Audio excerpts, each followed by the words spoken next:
I'm David Cote, Chief Data Scientist at Ciena.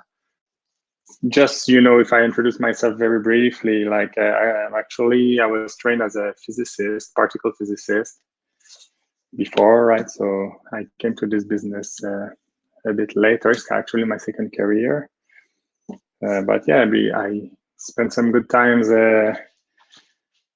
at CERN, notably when we discovered the Higgs boson. Also before that, Stanford, looking for antimatter, playing with big data in the early 2000s. So that was good old days. And then, I moved to Ciena, and after a couple of years, maybe founded a new product line called Blue Planet Analytics. Blue Planet, by the way, is the software division of Ciena, and Blue Planet Analytics was a product line for analytics, insights from data.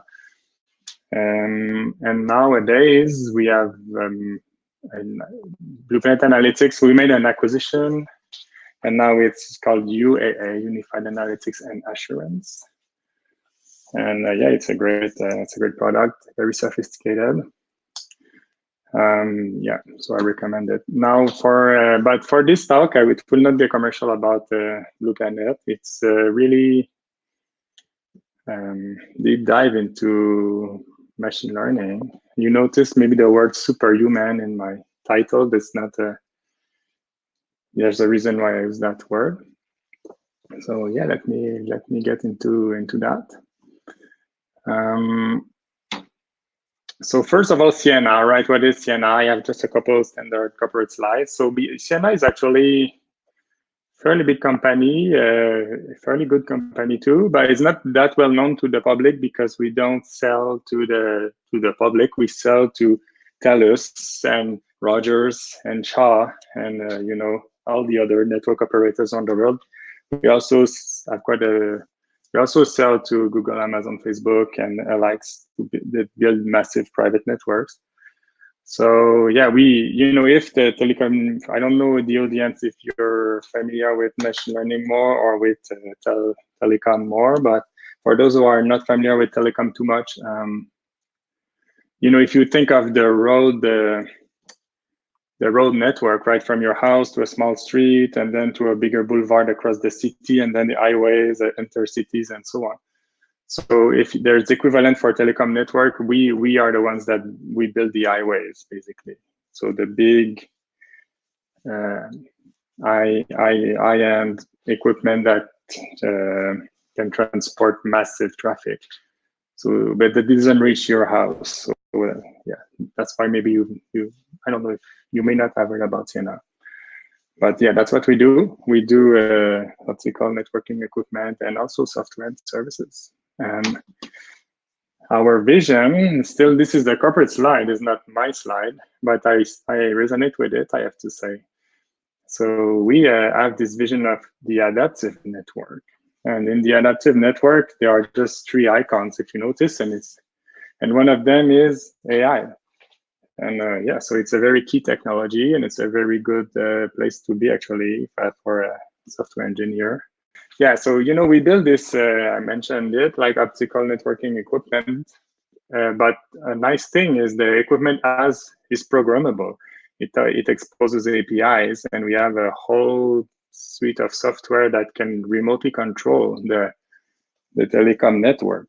So you can provision new routes, you can change routes, you can deal with issues, right? Restart things, and so on and so forth. So there's a lot of things you can do. There's a lot of complexity, and yeah, nowadays we have this AI component that on one end gets telemetry data from the network, and if you like, is an observer of the behavior of the network. And on the other end, the same AI that has sees the big picture of the network can also send instructions to the control software. And then these instructions can be executed. And we can close loop like this to have a network that basically adapts to changing conditions, self-heal, self-optimize. Some of our competitors call their similar technique self-driving, right? Self-driving network.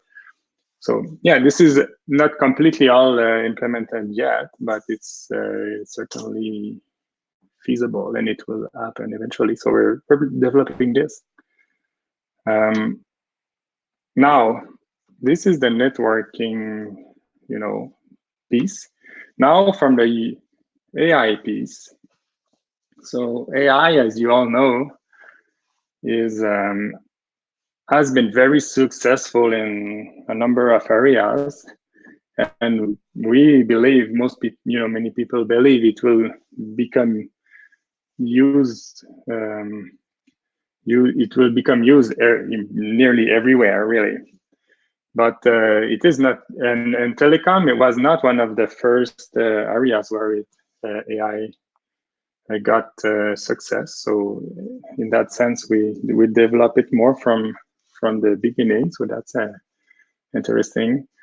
But yeah, there are two areas where it is very well established. So on the left, it's for basically computer vision, pattern recognition. And you all know this, right? Since 2016, 15 even, the deep neural networks and the convolutional neural networks and all the descendants of this type of algorithm, they became better than human at classifying pictures. So it's supervised machine learning, basically learning from examples. If you have a label data set, I show you enough examples of something, and I ask when you train the machine learning model, you ask what is this? Machine learning is guessing, and then if you got the right answer, the weights are reinforced. If it's the wrong answer, the weights are weakened, diminished. Yeah, and then you do this over and over and over. Being a computer, you can do it for millions, if not billions, of iterations, and then it becomes superhuman performance. It achieves superhuman performance at computer vision. So, but this is more like this direction here, the observer. You observe the pictures, but you don't change the pictures. There's also this other direction here, that is famous, which is reinforcement learning. So it's not learning from examples like before. Now it's learning by trial and error. This claim to fame is the early claim to fame is games.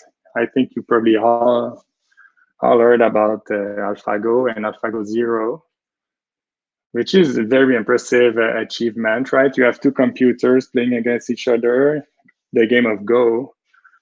And if they play a million games together and they learn by trial and error, then they just beat the world champion, easily. So superhuman performance at games. A game is a complete closed system, and so it's ideal for RL. The telecom networks are not exactly like games, so they are somewhat closed system. Like as you can see here, you can act on it. When you act, you can get a reward and see if your action worked, and you can do it again and again. But on the other hand, you can never crash your network. Unlike games, you can lose a game, you can be game over, doesn't matter, you start again. But you can never crash a telecom network. So then in that sense, it's more like self-driving cars, the RL, reinforcement learning for telecom networks. But this is a very powerful technology if you want to that you can achieve superhuman performance at some tasks. And this is learning how to take action on the network. Well, on the system. In our case, we want to apply it on the network, right? So I get inspiration from these two techniques, and then try to develop applications for telecommunications networking. So now my main, this is my mental picture, is this really on the left.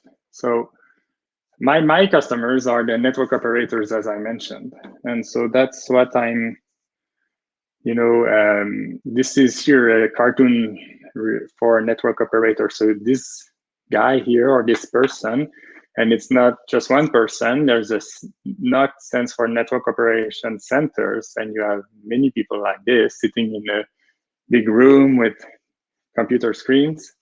What do? Well, they have they basically babysit and operate the telecom network across the country. So you have here this big beast with all sorts of equipment interconnected, and then you have incoming flow of performance monitoring. Also alarms. You have incoming flow of messages, basically, or alarms that the devices are emitting. This all goes to NOC. Then for a fraction of this, actually a fairly small fraction, the NOC sees something important, actionable, needs to do something. So the people here open a ticket.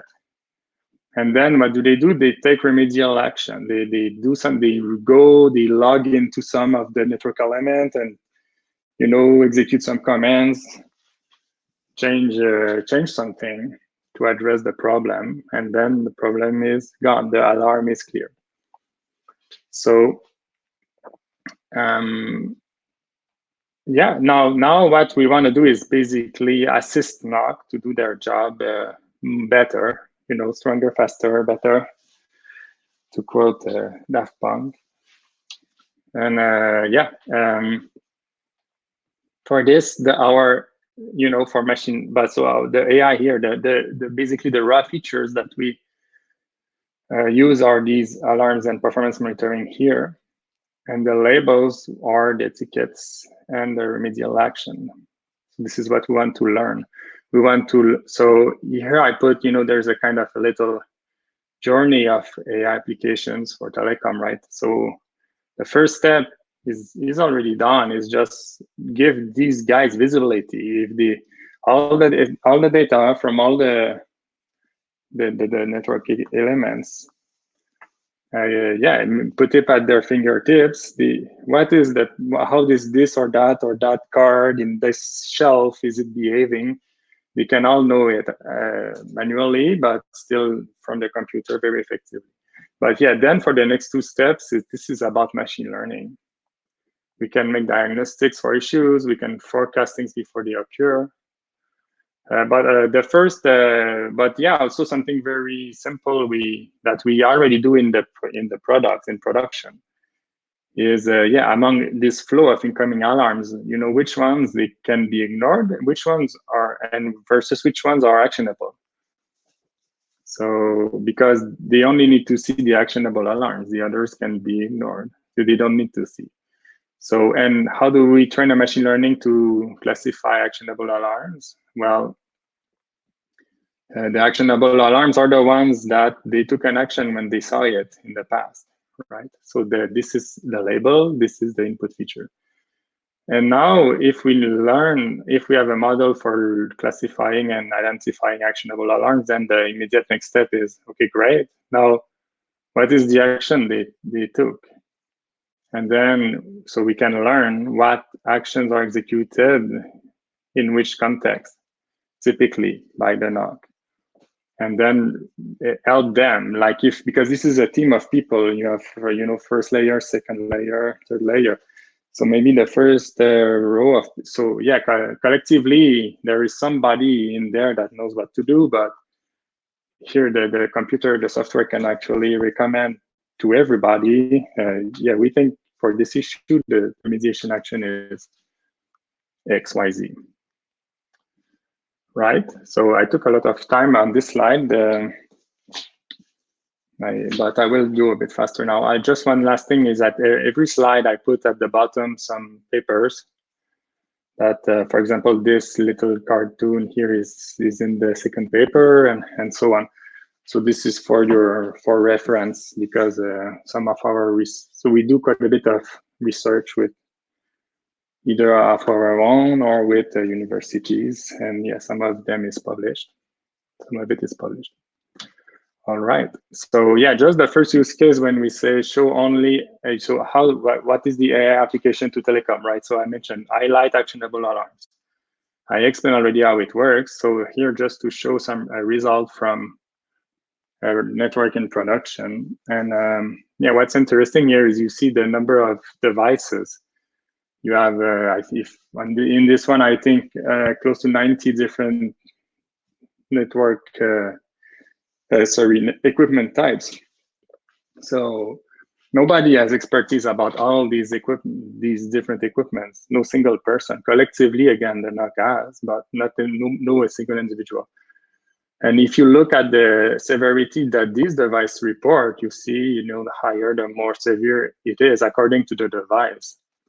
But then when we train the model and we say, no, the important alarms are those that NOC actually, they did something about it, they acted on it. Then this is the blue, and this is, you could not just use the self-reporting severity of the device. You can improve a lot by using machine learning in there. So I even put this link here because we have this feature in our Blue Planet product today, UAA, so Unified Analytics and Assurance. So now, next step, remediation actions. And now I start to enter into more of a research project, but I'm quite excited by this one, and we'll have 2 journal papers coming out, in the next few weeks. So I'm happy to share this with you. So the first step was I classified these incoming alarms, but now the next step is figure out what is the remedial action to take under which circumstance. So this here is just for a Ciena network, optical network. You see, this is the different type of possible actions network operators can take. Some of them seem trivial, but even this cannot be taken randomly. So for example, alarm threshold. If you have an alarm that's firing all the time for no reason, it's always false alarm, then it's annoying and you end up just ignoring it. So one of the things you can do is lower the threshold so it doesn't alarm all the time. But if you lower it too much, then you will end up missing important events, right? So how do you adjust your alarm threshold? And then likewise for some timers, and then sometimes you need to reboot the card because as you all know, rebooting is magic to fixing many problems.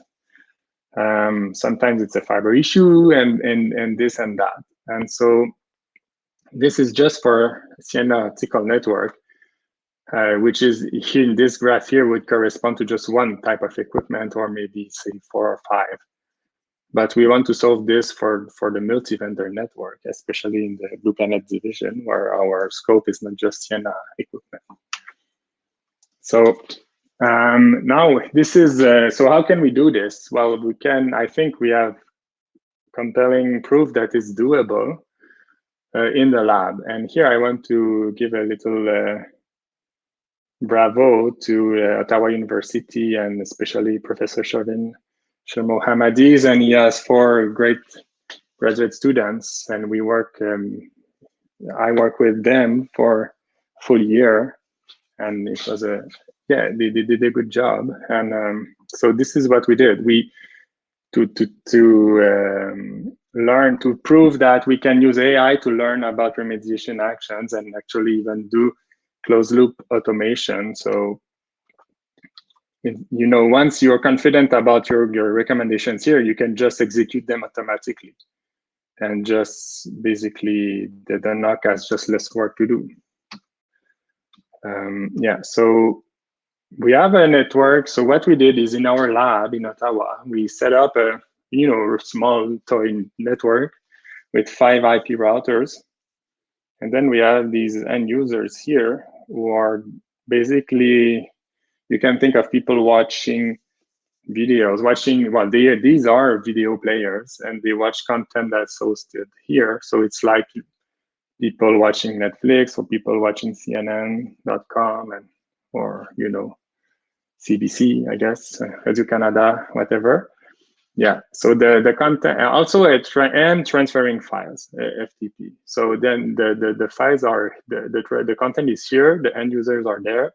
Traffic needs to travel through the network to reach end users. And you have 3 possible paths you can take. One is shorter, the others are a bit longer. Also, if you go through this And we put ourselves in the shoes of this autonomous system number 1 here in green. So if you use your own network, it's cheaper than if you have to borrow some routes from your buddy, your other this other network company, neighboring. So basically, there's a cost for the traffic. The cost for the network operator is not the same for the content to travel across the different routes. On the other end, the end users, we also measure the quality of their quality of experience. So we look at, are their videos choppy, are they smooth? So we want to maximize the video quality of experience here while minimizing the cost of operations for the operator of the green network. And then to make this more interesting, we purposely break things in the lab regularly, such that you need to take a remediation action to fix it, right? So this maps to this this diagram here. The network at the bottom, obviously, is these 5 routers. The incoming flow of performance monitoring data, while we monitor 66 different metrics about, each port, what is the traffic, what is the delay and jitter for each path, and for the videos at the end, what's the quality of experience. And the actions, well, there are 12 possibilities in this toy example. So you can basically reroute some of the video flows to take a different route, or you can reboot one of the router cards to fix a problem that we have introduced, or you can wait because sometimes there is no issue at all. First, and second, all our problems are transient by design in this experiment, so they will disappear by themselves eventually, but it does not always takes the same amount of time. So sometimes it's better to fix it as app. Sometimes it's better to do nothing and wait that it disappears. Because taking an action costs you something as well. And so I hope you follow me. I don't see people and I don't see questions, but so I'll continue. So, and then here, so we mimic the network, we mimic the matrix, the input features to the machine learning. We mimic the remedial actions. Only thing we have not yet mimicked is the knock itself, because the AI learns by copying the knock in a sense, right? So you need a knock. In our lab, we have no knock. So instead, to mimic the knock, we use these simple 5 rules that are, common sense. But so if there is congestion on some route, well, try to reroute to another one. Try to use your internal route first if you can. If you cannot, use the external route. And then if you see a router issue, I'll reboot.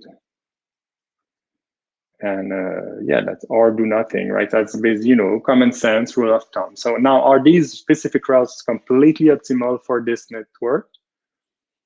Well, we don't know. This network, we've designed it for our experiment to be complicated enough that it's not trivial, and complicated enough that it's not. These rules are, good common sense, but it's not clear if they are actually optimal or not. Not obvious, but also simple enough that it's manageable by still a fairly small team of students, and it fits in the lab to massive investments. So with that being said, this is our problem statement. Can we use AI to learn these rules without coding the rules, just from this data, and also collecting data about these actions? Then just by correlating these 2 things, can we learn the implicit rules that AI collectively has? And the second is, beyond just copying these rules, like, can AI become superhuman? Can AI do even better than that? And so we start with the first task, simpler. Can we actually just learn these rules? And the answer is yes. For this, we use supervised machine learning. Again, the features are the incoming performance monitoring. The label is the remediation actions that were taken. Here you see the confusion matrix. So we take a simple, actually fairly simple classifier, XGBoost, feed it with 66 input features, and then also we let this experiment run for 19 days. And we collect data every minute. And so we have quite a nice little data set. And then every time and then here you see at each iteration, the machine learning that predicts, seeing this state of the network, what would NOC have done? And when it's on the diagonal, it means, for example, if you said either reboot one of the router or reroute one of the flow, right? Or do nothing. So when it's on the diagonal, it means, what the machine learning predicted, it's actually what the NOC did. And sometimes there is a bit of confusion that machine learning thought NOC would have done nothing, but in fact, NOC did something. But overall, it works pretty well. So now what we can do, we can take this confusion matrix and then put it into closed loop in a software that executes these predicted actions automatically. And then we obtain this. So we can use, so this our prototype we call action recommendation engine. So it's like when you watch Netflix or when you shop on Amazon or Shopify, it recommends you, hey, other people like you also like this.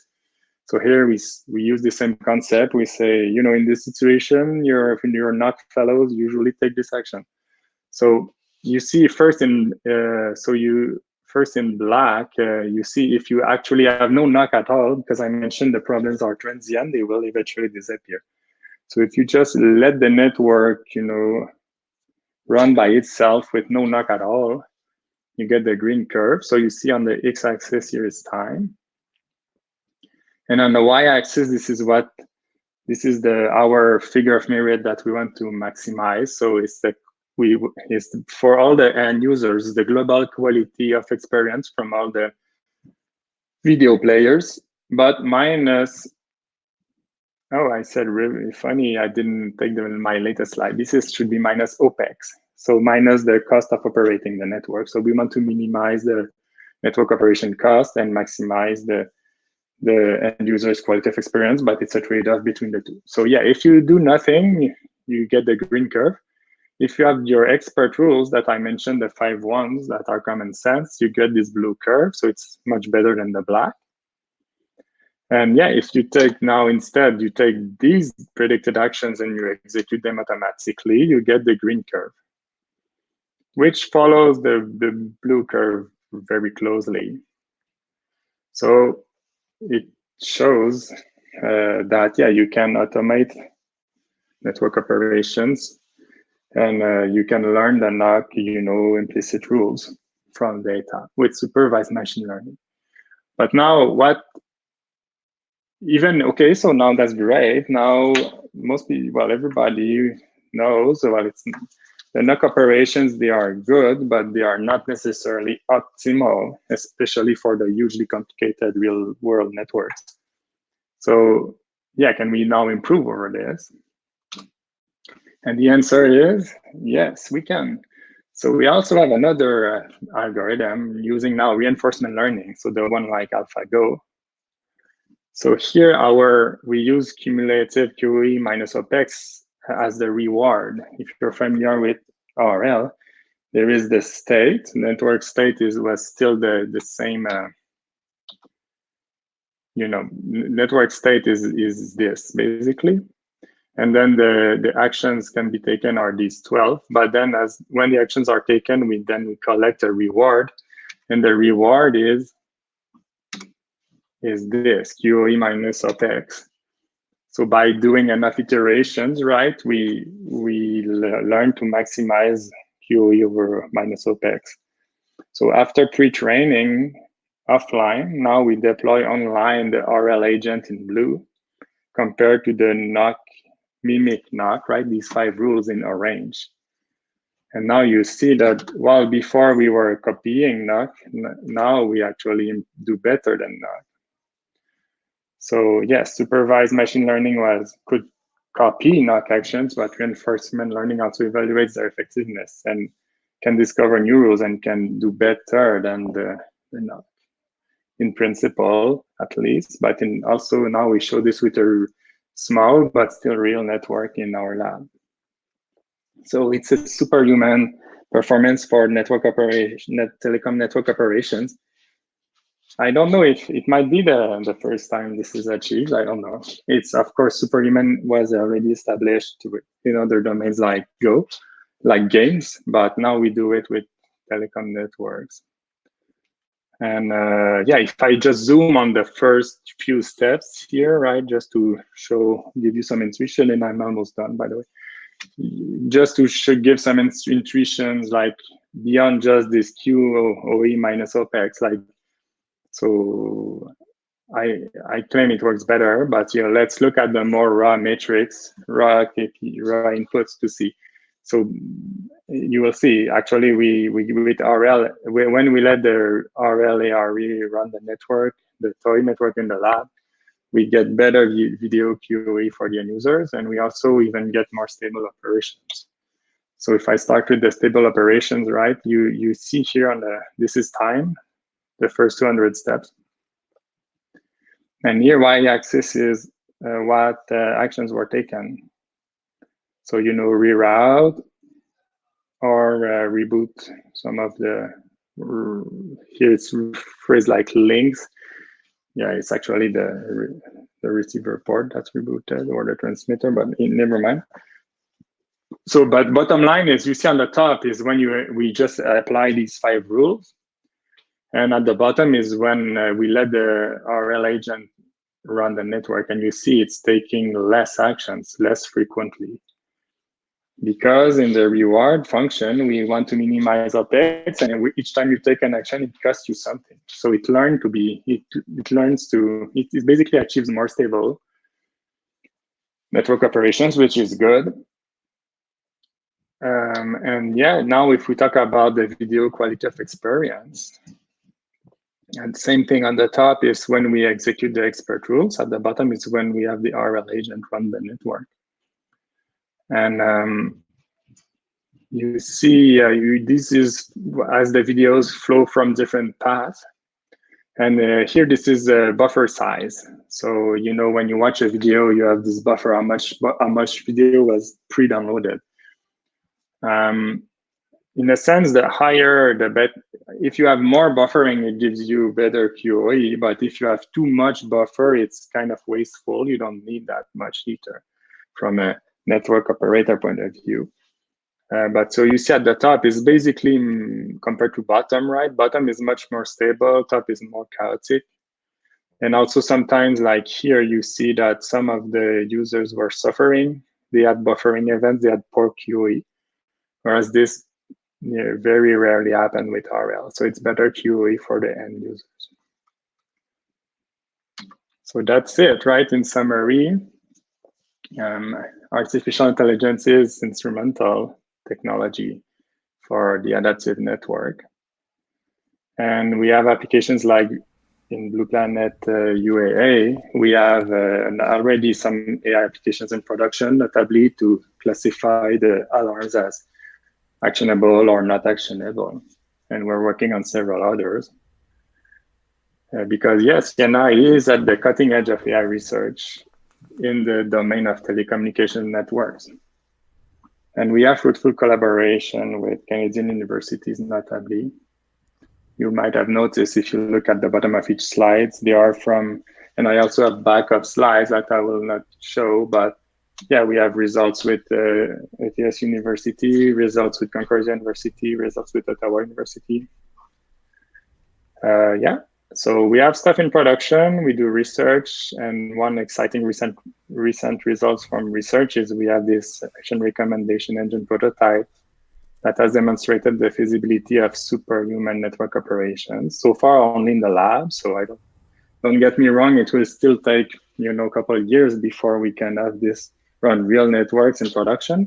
But as we speak, we are engaging in partnerships to test this in the field with real world networks. Since the current Ciena submarine deployment are quite labor intensive, which areas do you foresee machine learning, deep learning, reinforcement learning that can be incorporated at OME 6500 shelf level and card level, which would facilitate the submarine deployment process given the rather limited edge computing resources available? Okay, so that's an expert question about the submarine. So yeah, we do have indeed, I mentioned we have the highways intercity, but we also have the submarine cable, transmit laser under the sea, subsea for, yeah. So, and these are special because the signal needs to travel by itself for thousands of kilometers. So yeah, one thing I can answer is not so much for the deployment, but it's more once it's running. Once it's up and running, what we can certainly do is assure, like watch it and make sure if there's any sign of any problem coming up, like we can preempt it. So this is something we can do with and which machine learning. Well, this would be more like the supervised machine learning, or anomaly detection can be unsupervised. Yeah, deep learning, sure. And now for the deployment, I am not sure that we can. It would be RL if it was anything, but one thing I can tell is definitely since but it's not technically machine learning. But we do have these feedback loops, like when you start a laser, right, that needs to reach from a transmitter to a receiver.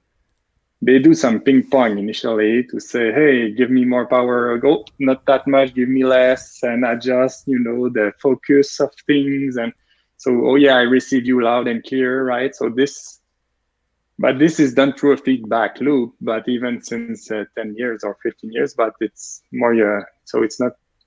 Maybe RL could improve that one. I don't know. Optimize for less resource. It would be RL if anything, but I don't know if it really there is a RL use case or not in reality. Is learning from examples faster than learning from trial and error? Faster. I cannot. There's not a universal answer that is always true for that, but. In general, learning by example is better understood, better documented. You can use, Keras, and you have these pretty kick-ass deep neural network algorithms at your fingertips, all open sourced from Google and Facebook. And I'm not sure why they open source so much, but they do. So that works very well. It's very well understood, especially for image classification, things like that. So, in that sense, I would say it learns faster in this sense. But